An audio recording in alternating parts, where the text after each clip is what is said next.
In the previous episode, Illy successfully completed his first marathon. 20 hours later, let's discuss together how it went and how the champion is feeling today. Enjoy the video. Bonjour Tudu. Bonjour Kalou. On se retrouve post-marathon. Le lendemain, frais, reposé, toujours vivant. Frais moyen, reposé un petit peu. Toujours vivant, absolument.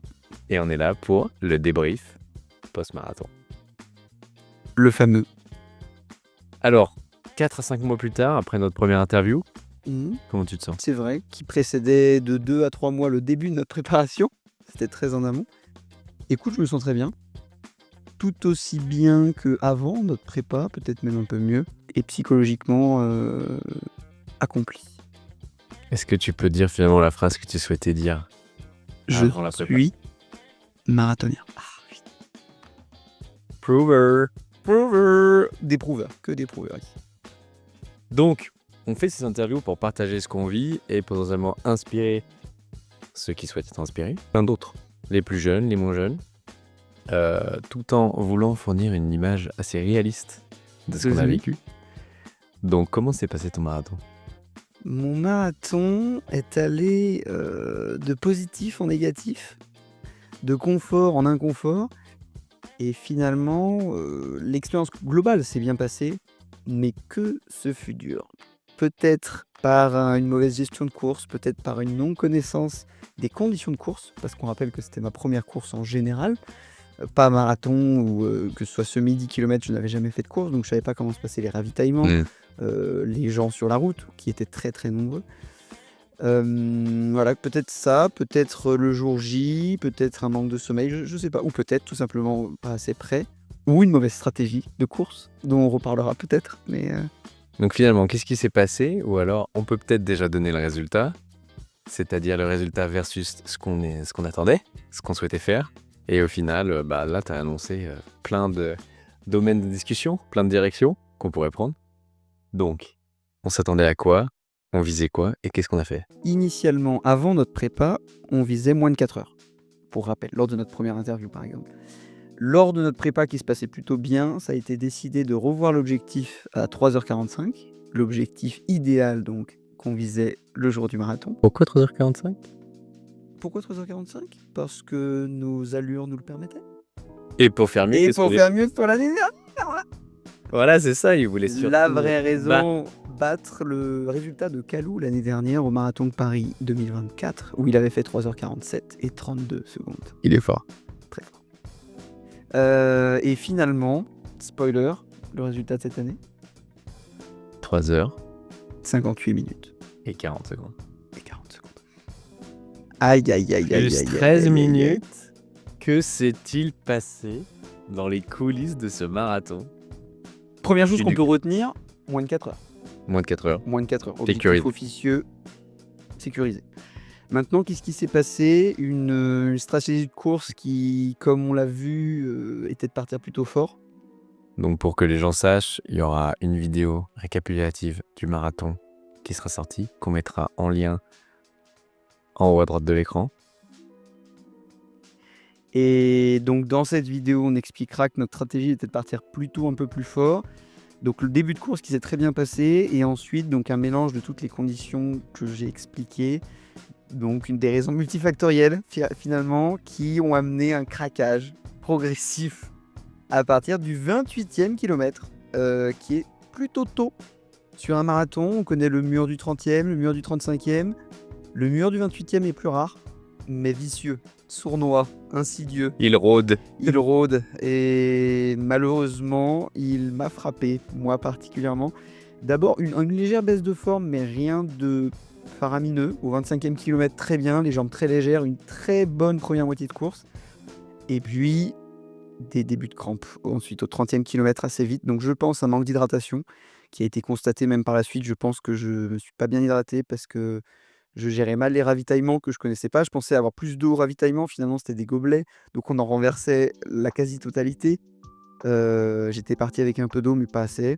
Et comme je transpire plus que Kalou, je me fiais un peu à lui mais je buvais pas assez en comparaison. Donc des crampes dans absolument tous les muscles des jambes. Mollet gauche, ischio gauche, quadri gauche et mollet droit. Tout en même temps, progressivement. Donc une douleur. 14 derniers kilomètres et surtout 12 derniers kilomètres avec des crampes qui étaient extrêmement durs à encaisser, mais qui se sont déroulés sans aucune pause dans la course. Donc aucune portion de marche ou aucun arrêt. Et ça, c'est une réussite. Donc finalement, objectif ambitieux qui a permis quand même de réussir son objectif de base. Mais on a pu voir qu'il y a quand même pas mal de choses qu'on peut pas prévoir et anticiper. Ouais, je pense donc dans le cas d'Ulysse, ce qui aurait pu beaucoup aider, c'était si on avait fait une course officielle avant. Premièrement, Il avait pas pu faire le Semi de Paris, qui est souvent en package, quand tu peux prendre le marathon, donc pour s'entraîner, technique de course en fait, technique événementielle. Et ouais, la connaissance sur l'eau, on l'avait pas. La gestion du trafic. gestion de trafic, Il y avait du monde. énormément de personnes, des portions où on C'est ne peut dur. pas relancer comme on veut, pas ralentir comme on veut. Ralentir comme on veut, on peut parce que les gens nous doublent, mais relancer quand on est pris dans un bouchon, un étranglement et qu'il y a du public autour, c'est très particulier. Et j'avais jamais couru avec autant de monde, donc et notamment au ravitaillement où il y avait un étranglement encore plus fort parce que tout le monde se rabattait du côté du ravitaillement qui n'est que d'un côté de la route et les gens s'arrêtaient presque, donc c'était des embouteillages, on perdait un peu de temps. Voilà, une gestion de course discutable, qui est largement améliorable, qui aurait pu peut-être nous permettre d'atteindre 3h45. Oui, puis aussi, stratégie de course, on n'en connaît pas vraiment. On s'était un peu renseigné avant, sans plus. On avait regardé la course que j'avais vécue l'an dernier et on l'avait utilisée un peu comme point d'appui. Donc, pour rappel, qui est sûrement énoncé dans l'autre vidéo, on avait une allure de 3h40 jusqu'au 32e. C'était là où j'avais commencé à baisser un peu, surtout au 34e, enfin 35 l'an dernier, 34,5 je crois. Mais à partir de 32, j'avais commencé à réduire, donc on s'est dit, on va lever le pied à ce moment-là. On faisait une allure de 4 heures à ce moment-là, donc pour traduire, c'était du 5,13 jusqu'au 32e, puis 5,41 jusqu'à la fin. Au final, on a presque tenu le 5,13 jusqu'au 28e. On est très vite passé à 6 pour un pic ou un creux à 7 minutes du kilomètre qu'on a largement pu rattraper. Ouais, vers la fin, vers 37-38, Ouais. on ne tombe pas. Qu'on a largement pu rattraper à la fin. On est repassé à un bon 5,39 fin. Une allure 4 heures qui a permis, grâce à toute l'avance qu'on avait eue avant, de faire 3,58. Absolument. Donc peut-être, on a entendu parler de negative split, donc faire une première moitié plus simple que la deuxième. On n'a pas voulu partir là-dessus. On est parti plutôt sur la stratégie opposée qui était peut-être pas très malin sans Peut-être connaissance. pas maline sans connaissance, ouais. Et sans gestion de course irréprochable, mais bon, écoute, on a tenté et peut-être que la prochaine fois, s'il y en a une, sera différente. Who knows? Who knows? Qui sait?